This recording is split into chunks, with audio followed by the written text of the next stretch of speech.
Assalamualaikum warahmatullahi wabarakatuh. Kami dari grup 5 akan mempresentasikan materi mengenai Managing Service Employees. Sebelumnya perkenalkan anggota kelompok kami. Yang pertama ada Ayu Lestiananda, kemudian ada Herdina Prameswari, ada saya sendiri yaitu Salsabila Sheila Masin, dan juga Stefani Yunike Ferdeliana Jela. Nah, dalam materi kali ini ada beberapa learning objective yang akan tercapai. Yang pertama, memahami pentingnya pelanggan menghadapi karyawan, lalu pahami tekanan dan ketegangan yang dihadapi oleh karyawan dan bagaimana hal ini mungkin mempengaruhi perilaku mereka. Lalu, memahami bahwa menciptakan iklim untuk layanan di antara karyawan merupakan penentu utama kepuasan pelanggan. Lalu, tentukan peran yang harus dimainkan oleh karyawan berdasarkan strategi layanan. Lalu memahami bagaimana definisi peran tersebut dapat digunakan untuk merekrut tim layanan yang paling tepat. Lalu memahami bagaimana definisi peran berada di pusat dan mendorong semua sistem SDM atau sumber daya manusia dalam bisnis layanan. Selanjutnya memahami tempat pemberdayaan dalam logika itu. Selanjutnya memahami peran manajemen dalam mendukung iklim untuk layanan yang dihasilkan. Pada slide ini, pertama-tama saya akan menjelaskan mengenai Service Profit Chain atau SPC. Service Profit Chain atau SPC ini adalah mata rantai yang menghubungkan kepuasan karyawan, kepuasan pelanggan, dan profitabilitas. Jadi SPC ini membuktikan bahwa kepuasan karyawan itu berpengaruh kepada peningkatan penumbuhan dan keuntungan di sebuah perusahaan. Bagaimana prosesnya itu? Pertama dimulai dengan internal service quality. Internal service quality itu adalah bagaimana kualitas pelayanan yang diberikan perusahaan kepada internalnya atau kepada karyawannya.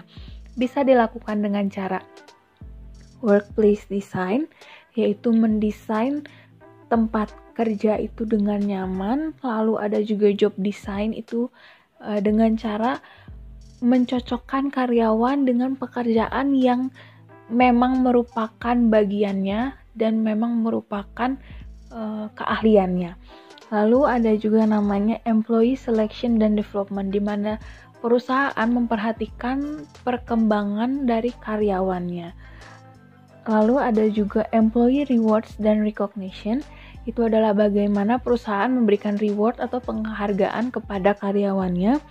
Lalu ada juga tools for serving customers.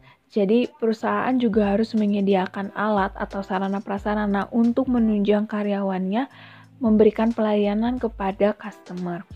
Jika internal service quality ini sudah dipenuhi dengan baik, maka akan timbul yang namanya employee satisfaction, di mana karyawan merasa puas terhadap pelayanan yang diberikan perusahaan. Dengan kepuasan ini, maka akan timbul rasa employee retention dan employee productivity, di mana karyawan ini merasa bahwa dia terlibat dalam perusahaan tersebut dan dia juga merasa dia produktif di perusahaan tersebut. Jika karyawan sudah sampai di titik employee satisfaction dan merasakan keterlibatan dan produktivitas, maka dia akan menghasilkan yang namanya external service value, di mana dia akan memberikan pelayanan yang maksimal karena dia merasa bertanggung jawab dan terlibat akan keberhasilan suatu perusahaan. Jika dia bisa memberikan external service value yang baik, maka akan timbul yang namanya customer satisfaction, di mana customer merasa puas akibat pelayanan yang diberikan oleh karyawan tersebut.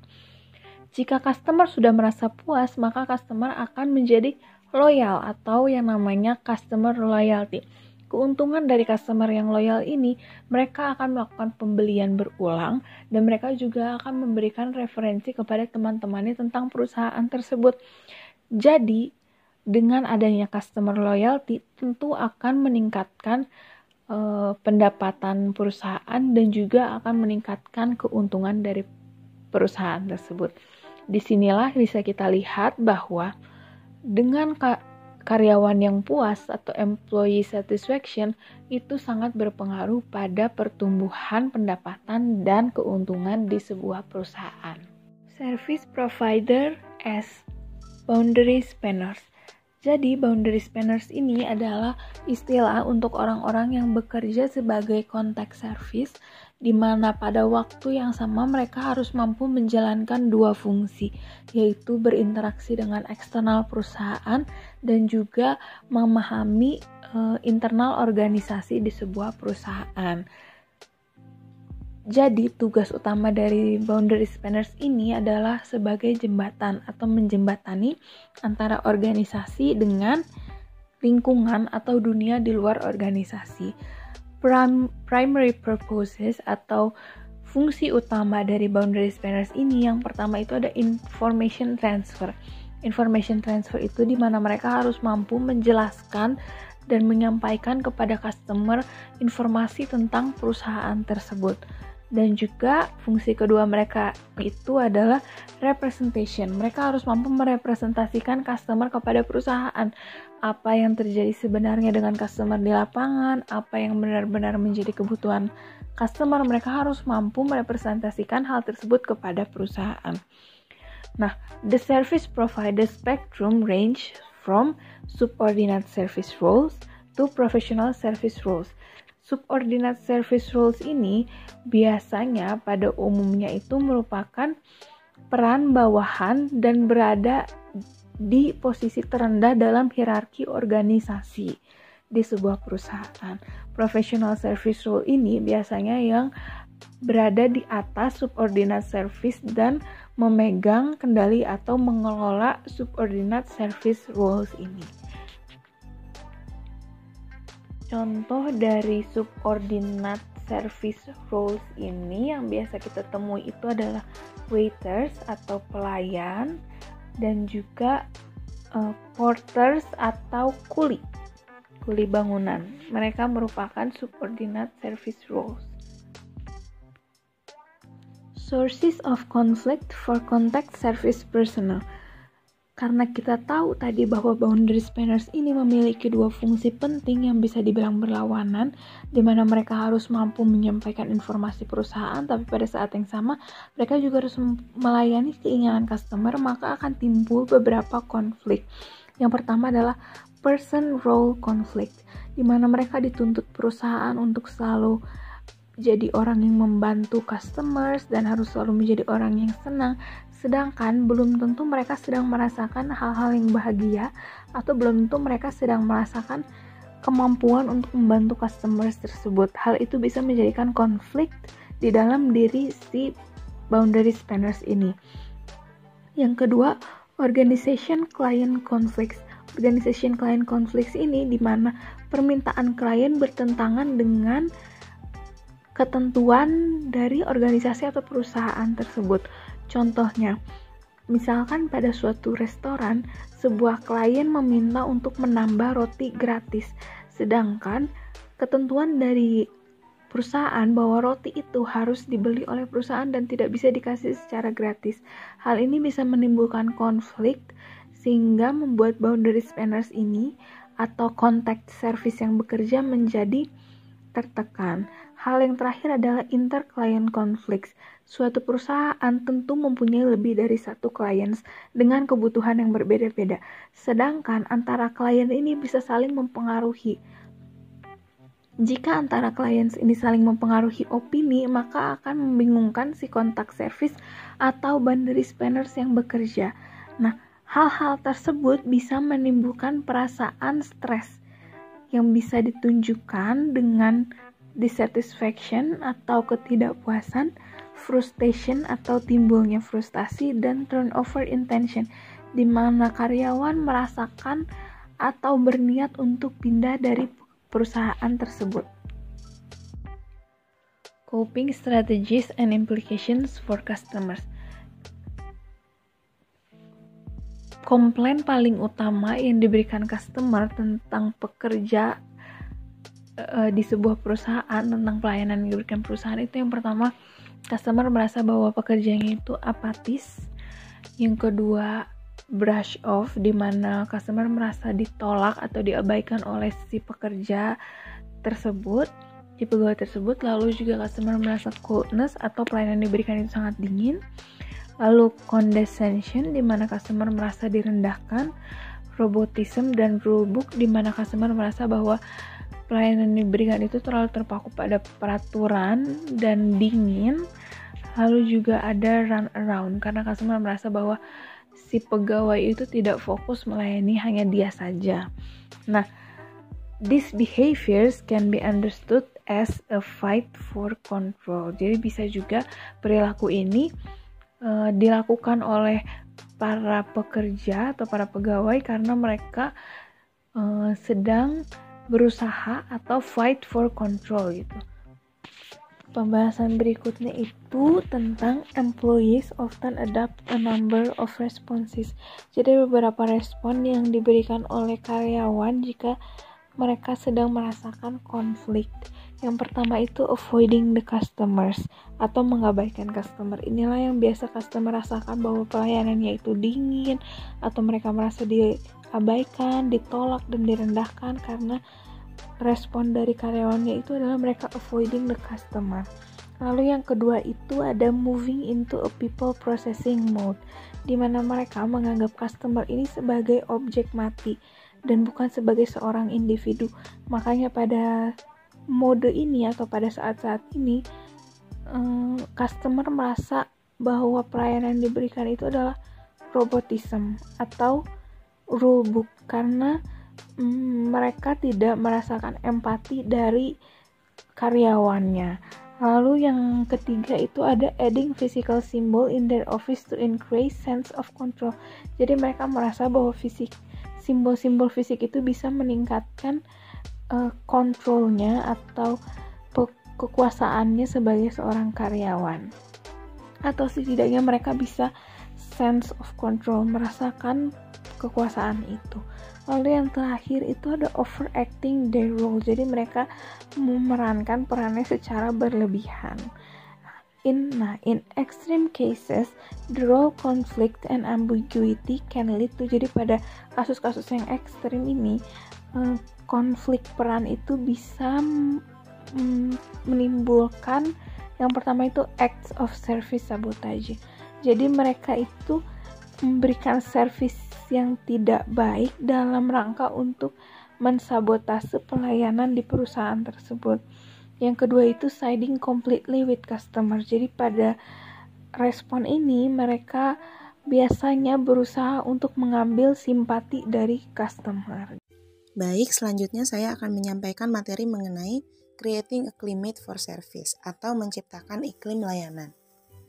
Nah, untuk menciptakan iklim layanan sendiri, manajemen perusahaan ini harus menetapkan kebijakan dan praktek-praktek yang menentukan cara untuk memberikan kualitas layanan kepada para konsumennya, baik secara internal maupun eksternal. Dan terutamanya itu untuk mengarahkan perilaku spesifik dari mereka-mereka yang membantu karyawan, seperti contohnya manajer menengah. Nah, terdapat 3 core atau 3 pendorong inti dalam menciptakan iklim untuk layanan. Yang pertama yaitu work facilitation. Work facilitation dapat didefinisikan sebagai sejauh mana keterlibatan individu dalam suatu sistem sosial dapat berkontribusi pada pertumbuhan dan juga tujuan dari suatu perusahaan tersebut.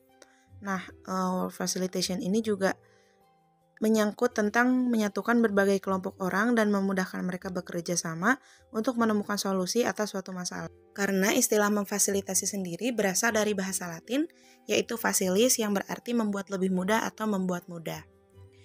Yang kedua ada interdepartmental support atau dukungan antar departemen. Nah, hal ini dapat ditandai dengan partisipasi atau kerjasama dari 2 atau lebih departemen untuk mencapai tujuan perusahaan. Poin yang ketiga yaitu HR practices atau praktik sumber daya manusia, yang mana pengertiannya adalah serangkaian proses dan teknik yang telah dibuktikan dengan penelitian dan pengalaman untuk menghasilkan hasil kinerja bisnis yang meningkat. HR practices ini masih menjadi pedoman internal bagi perusahaan untuk merampingkan prosedur dan mendapatkan hasil yang optimal di semua area bisnis mereka. Beberapa contoh praktiknya yaitu menempatkan misi dan tujuan Departemen Sumber Daya Manusia, kemudian ada juga mengawasi peluang kemajuan karyawan, menetapkan tujuan, dan lain sebagainya. Pembahasan selanjutnya yaitu mengenai the services HR will. Pada lingkaran pertama dapat kita lihat bahwa intinya adalah untuk service benefit concept, yaitu jumlah manfaat dalam benak konsumen yang diberikan oleh para bisnis jasa. Misalnya, untuk jasa pesawat, konsep keuntungan dari maskapai penerbangan dapat berupa tujuan yang diinginkan, keselamatan, hiburan dalam penerbangan, dan juga layanan yang unggul. Lalu masuk ke dalam lingkaran kedua, terdapat service provider dan role, yang intinya setiap layanan yang disediakan oleh instansi, perusahaan, ataupun organisasi menghususkan diri dalam menjaga kebutuhan dan keinginan para konsumennya. Penyedia bisnis jasa ini dapat berspesialisasi dalam bidang perawatan tertentu seperti akomodasi, rekreasi, pendidikan atau pekerjaan, ataupun memberikan layanan yang mencakup aspek kehidupan para konsumen. Kemudian di lingkaran selanjutnya, terdapat strategi-strategi untuk mewujudkan service provider dan role, yaitu dimulai dari recruitment strategy, kemudian ada training atau development strategy, ada juga control, reward, and evaluation strategy, dan yang terakhir yaitu retention strategy. Baik, selanjutnya kita masuk ke dalam strategi yang pertama yaitu recruitment strategy. Recruitment strategy ini adalah rencana jelas yang menjelaskan peran apa atau role apa yang akan perusahaan rekrut, kapan, mengapa, dan juga bagaimana. Nah, hal ini itu harus dikaitkan dengan tujuan perusahaan secara keseluruhan. Lalu yang kedua, ada training atau development strategy, di mana strategi ini menguraikan bagaimana perusahaan atau organisasi mengembangkan kemampuan, keterampilan, dan juga kompetensi tenaga kerja lainnya untuk tetap sukses. Hal ini adalah bagian penting dari strategi bisnis secara keseluruhan. Kemudian strategi yang ketiga yaitu control, reward, dan juga evaluation strategy. Proses ini menentukan efektivitas strategi yang diberikan dalam mencapai tujuan organisasi atau perusahaan untuk kemudian diberikan reward dan juga mengambil tindakan korektif bila diperlukan. Yang keempat, yaitu retention strategy, yang merupakan rencana yang dibuat dan digunakan organisasi atau perusahaan untuk mengurangi pergantian karyawan, mencegah gesekan, meningkatkan retensi, dan juga mendorong keterlibatan karyawan. Yang terakhir yaitu lingkaran paling luar, memuat tentang beberapa pendorong inti dalam menciptakan climate service yang baik yang tadi telah dijelaskan, yaitu work facilitation dan juga interdepartmental support. Mari kita beralih ke pembahasan selanjutnya, yaitu mengenai stereotypical customer from hell and strategies to deal with them. Stereotype yang pertama adalah egocentric Edgar. Edgar ini adalah pria yang ada dalam pikiran Charlie Simon ketika dia menulis lagu You're So Vain. Edgar merupakan tipe konsumen yang tidak percaya dia harus mengantri untuk alasan apapun. Dia akan mendorong jalannya ke depan, menuntut layanan untuk melayaninya saat ini juga, dan juga tidak mau mengantri. Edgar menafsirkan bahwa perusahaan bisnis jasa ada untuk melayani dirinya sendiri dan hanya kebutuhannya saja. Karakteristik Edgar lainnya yaitu dia akan memperlakukan karyawan front office secara tidak baik, seperti misalnya melemparkan argumen-argumen sehingga para front office merasa kebingungan. Dan begitu dia mencapai puncak, Edgar ini akan menggunakan kesempatan untuk meremehkan manajemen atas dan membuktikan bahwa dia tahu bagaimana sesuatu harus dilakukan. Berurusan dengan Edgar ini sangat merepotkan untuk karyawan-karyawan yang baru bekerja, karena mereka akan mudah didorong oleh konsumen. Kunci untuk berurusan dengan tipe konsumen seperti ini adalah jangan biarkan ego kita terpengaruhi oleh ego dia. Karena Edgar yakin bahwa kita tidak mampu melakukan fungsi apapun, maka ambillah tindakan yang menunjukkan kemampuan kita untuk memecahkan masalah dia. Dan hal ini akan mengejutkan serta memberikan Edgar pelajaran. Selain itu, jangan pernah membicarakan kebijakan dengan Edgar, karena Edgar berpikir bahwa dia istimewa, dan aturan yang berlaku untuk orang lain tidak boleh berlaku untuknya. Oleh karena itu, harus menggunakan pemilihan dan kalimat yang tepat untuk menyatakan kebijakan-kebijakan pada Edgar secara halus dan tidak terang-terangan. Stereotip yang kedua yaitu Badmouth Betty. Badmouth Betty ini memberitahukan dengan pasti apa yang dia pikirkan tentang kita dan juga tentang perusahaan kita. Jika dia tidak bisa benar, dia akan menjadi keras, vulgar, dan juga tidak peka. Dia akan mengeluarkan bahasa yang kasar, bukan hanya untuk karyawan saja, tetapi untuk konsumen lain yang berbagi pengalaman yang tidak menyenangkan. Berurusan dengan konsumen tipe Betty terdiri dari setidaknya 4 opsi. Pertama, karena Betty ini mencemari lingkungan layanan dengan mulutnya yang kotor, cobalah untuk memindahkannya ke lingkungan yang lain agar tidak semakin ricuh dan mencemari lingkungan. Setelah dipindahkan, salah satu pilihannya adalah mengabaikan bahasa kotornya dan mendengarkannya untuk menentukan inti masalah dia dan mengambil tindakan yang tepat. Ini adalah pilihan yang sulit untuk dilakukan, terutama jika bahasanya terlalu kasar dan bersifat pribadi. Pilihan kedua adalah menggunakan persetujuan selektif dalam upaya untuk menunjukkan kepada Betty bahwa kita mendengarkannya. Dan juga opsi terakhir yang harus dipertimbangkan secara serius oleh setiap perusahaan jasa yang baik adalah memaksakan masalah itu. Dengan kata lain, beritahu Betty bahwa kita akan lebih dari bersedia membantunya untuk memecahkan masalah yang dialaminya. Tetapi, kita tidak perlu mendengarkan bahasa kasar dia. Jika Betty terus bersikap kasar, tutup telepon, pergi, atau lakukan apapun yang diperlukan untuk memberitahu dia bahwa dia sendirian. Dalam kebanyakan kasus, dia akan membalas telepon atau berjalan dan meminta maaf, dan membiarkan kita melanjutkan pekerjaan. Pada slide selanjutnya masih tentang stereotip dari customer. Akan dijelaskan oleh saya, Herdina Prameswari. Pada slide ini, terdapat stereotip customer yang dinamakan Hysterical Harold. Hysterical Harold merupakan seorang yang selalu teriak. Jika dia tidak mendapatkan apa yang diinginkannya, wajahnya akan berubah warna dan pembuluh darah akan benar-benar keluar dari lehernya. Harold mendemonstrasikan sisi gelap, anak di dalam diri kita semua. Dia adalah pelontar amukan plastik, perwujudan orang dewasa dari pasangan yang mengerikan. Hanya lebih keras, jauh lebih keras. Begitulah yang ada pada kutipan di slide ini. Pada intinya, Harold itu merupakan customer yang pada dasarnya di saat dia memiliki masalah, dia harus melampiaskannya. Nah, pada saat seperti ini, biarkanlah customer seperti ini melampiaskan dan melepaskan dari dadanya. Dan pada saat inilah, kita akhirnya bisa sampai ke inti masalah dan mulai mengambil tindakan yang selanjutnya bertanggung jawab atas masalahnya. Jangan sampai menyalahkan masalah pada sesama karyawan, manajemen atas, atau orang lain yang ada pada akhirnya akan bertanggung jawab. Tawarkan permintaan maaf atas apa yang terjadi. Dan yang lebih penting, solusi untuk masalah customer dengan jenis Hysterical Harold ini. Lalu pada slide selanjutnya ada stereotip lain yang dinamakan Dictatorial Dick. Nah, customer ini merupakan salah satu kembaran jahat Edgar egosentris. Dick suka memberitahu semua orang dengan tepat bagaimana mereka seharusnya melakukan pekerjaan mereka, karena dia telah melakukan semuanya sebelumnya. Dick akan memberikan Anda salinan tertulis dari instruksinya yang disalin ke bos Anda dan juga pengacaranya. Kemungkinan besar, Dick akan membuat Anda menandatangani salinan Anda. Jika instruksinya tidak menghasilkan hasil yang diinginkan, maka itu adalah kesalahan perusahaan Anda, atau lebih mungkin kesalahan Anda karena Anda terlalu tidak kompeten untuk sepenuhnya memahami kecemerlangan si Dick ini. Atau mungkin paranoia Dick ini akan muncul, yang membuatnya percaya bahwa Anda dengan sengaja menyabotase rencananya untuk membuatnya terlihat buruk.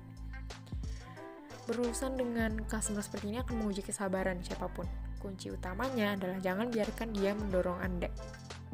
Karyawan harus tetap berpegang pada rencana permainan mereka dan memberikan layanan dengan cara yang mereka tahu pantas dan adil bagi semua pihak. Karena pelanggan lain kemungkinan besar akan hadir, karyawan harus konsisten dalam cara mereka menangani pelanggan individu. Dick tidak boleh diperlakukan sebagai roda berderit yang selalu mendapat minyak. Strategi terbaik untuk berurusan dengan customer seperti Dick ini adalah dengan berbicara langsung kepadanya tentang apa yang Anda dapat lakukan untuknya. Jika masuk akal untuk melakukannya, memenuhi permintaannya akan menghancurkan rencana permainan Dick dan menyelesaikan konflik. Masih dengan stereotip customer, selanjutnya ada yang dinamakan dengan freeloading Freda. Freeloading Freda ini merupakan jenis customer yang menginginkan semuanya gratis. Jika misalkan kita sebagai pebisnis memberikan dia 1 inci, maka dia akan mengambil piring, peralatan perak, dan segala sesuatu yang tidak dipaku di toko. Seperti itulah gambarannya. Nah, pada hal ini kasus lain bisa dibilang jika kita memiliki bisnis, maka tentu pelanggan akan diberikan hak untuk mengembalikan barang. Dalam hal ini, dia akan menggunakan kasus pengembalian barang padahal dia tidak pernah membelinya gitu, dan meminta sesuatu hal yang baru kepada dia gitu. Nah, dalam hal ini yang bisa dilakukan adalah melacak tindakan Freda dan menyarankan kemungkinan tindakan hukum untuk membujuknya membawa bisnisnya ke tempat lain. Manajer perusahaan yang bersaing sering berbagi informasi mengenai customer yang Freda ini untuk menghindari penyalahgunaan yang berlebihan. Lalu yang terakhir, ketahuilah bahwa customer seperti stereotip Freda ini adalah pengecualian dan bukan pelanggan biasa. Jika terlalu sering, kebijakan baru dikembangkan dengan tujuan tunggal untuk mengalahkan customer seperti Freda ini juga rekan-rekannya. Kebijakan baru ini menambah birokrasi organisasi dan menghukum pelanggan yang mengikuti aturan. Pengajuan formulir panjang untuk mengembalikan barang dagangan atau meminta jaminan layanan adalah contoh umum dan menghukum sebagian besar pelanggan dengan memperlakukan mereka sebagai tersangka penjahat daripada sebagai pelanggan yang berharga. Jadi memang banyak sekali bisnis-bisnis yang dirugikan dengan customer Freda ini. Mereka memanfaatkan fitur atau hak mereka mengembalikan barang yang menguji kesabaran bagi karyawan-karyawannya seperti itu. Selanjutnya saya akan membahas mengenai rewards that encourage service excellence, di mana karyawan diberikan penghargaan jika sudah lulus 7 tes secara efektif, yaitu ada availability atau ketersediaan, flexibility, reversibility, contingent, feasibility, timeliness atau ketepatan waktu, durability atau daya tahan. Dalam banyak kasus, membayar saja tidak lulus tes efektivitas ini. Nah, karena karyawan di bisnis jasa itu sangatlah penting ya, karena skill yang dimiliki itu pasti beda-beda. Nah, dengan 7 tes berikut ini dapat memberikan standar bagi setiap karyawannya. Jika setiap karyawannya lulus 7 tes berikut, maka karyawan tersebut diberikan penghargaan karena telah menjadi karyawan yang berhasil menjadi standar perusahaan bisnis jasa seperti itu.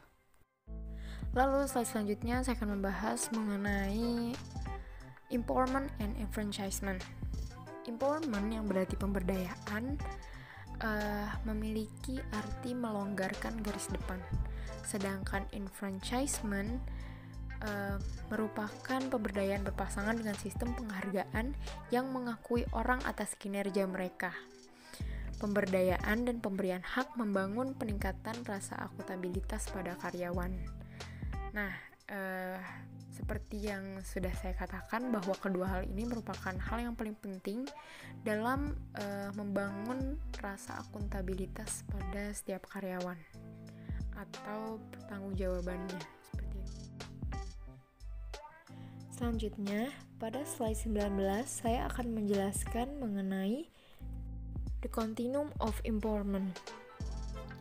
Continuum of empowerment dalam kata lain adalah pemberdayaan kontinum, yang merupakan kontinum antara keadaan pekerja yang tidak mempunyai kekuatan untuk mempertimbangkan bagaimana mengerjakan pekerjaan mereka sampai keadaan di mana mereka memiliki kontrol sepenuhnya atas apa yang mereka kerjakan dan bagaimana mengerjakannya.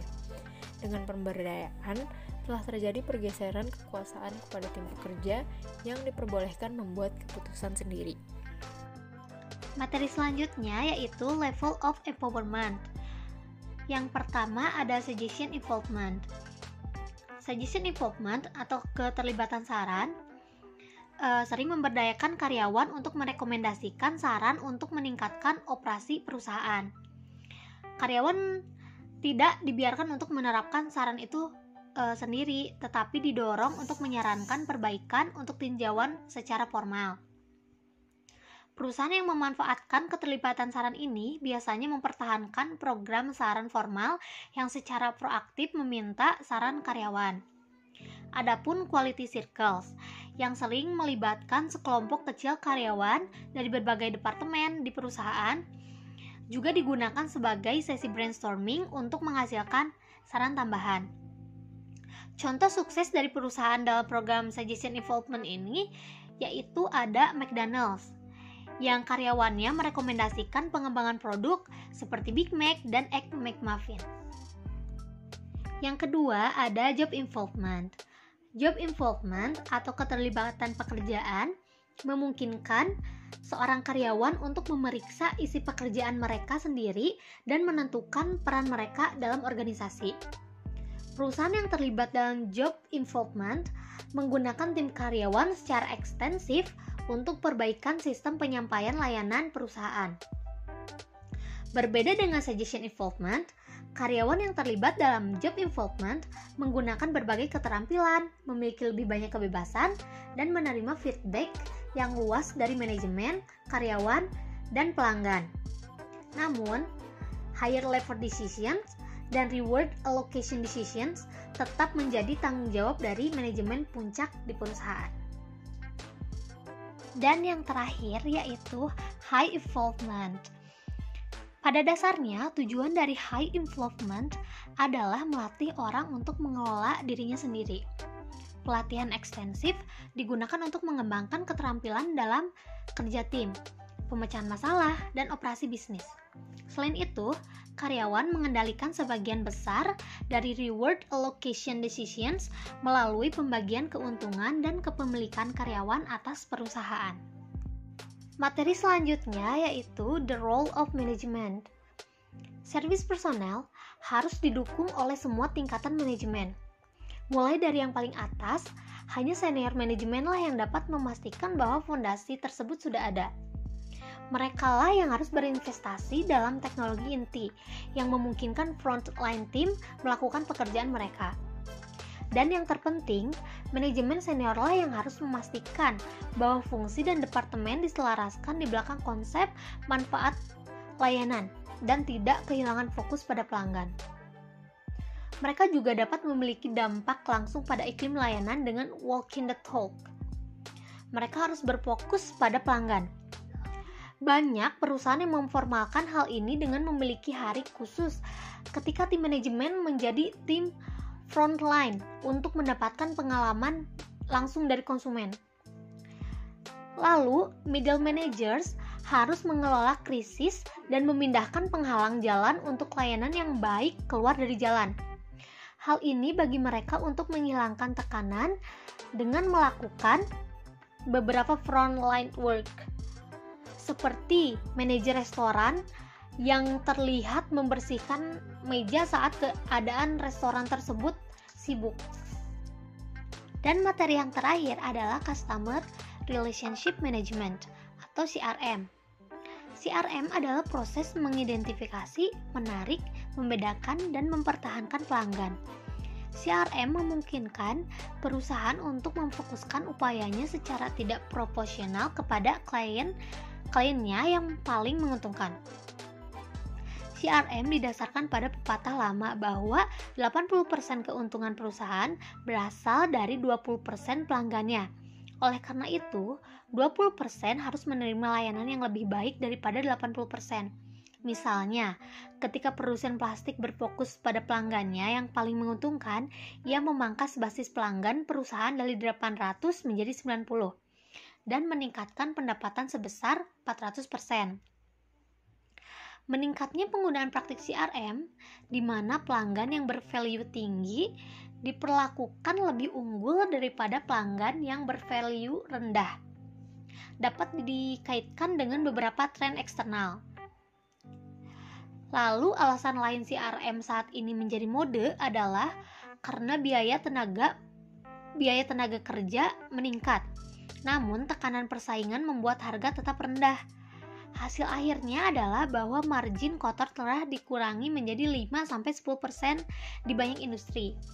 Dengan margin semacam ini, perusahaan tidak mampu memperlakukan semua pelanggan mereka secara setara. Pada akhirnya, CRM semakin diimplementasikan karena pasar semakin terfragmentasi dan biaya promosi meningkat. CRM dalam tindakan inti dari setiap sistem CRM adalah penyampaian basis data pelanggan, informasi latar belakang, tetapi yang paling penting adalah pola penjualan dan pembelian. Demikianlah presentasi dari grup 5. Mohon maaf atas segala kekurangan kami.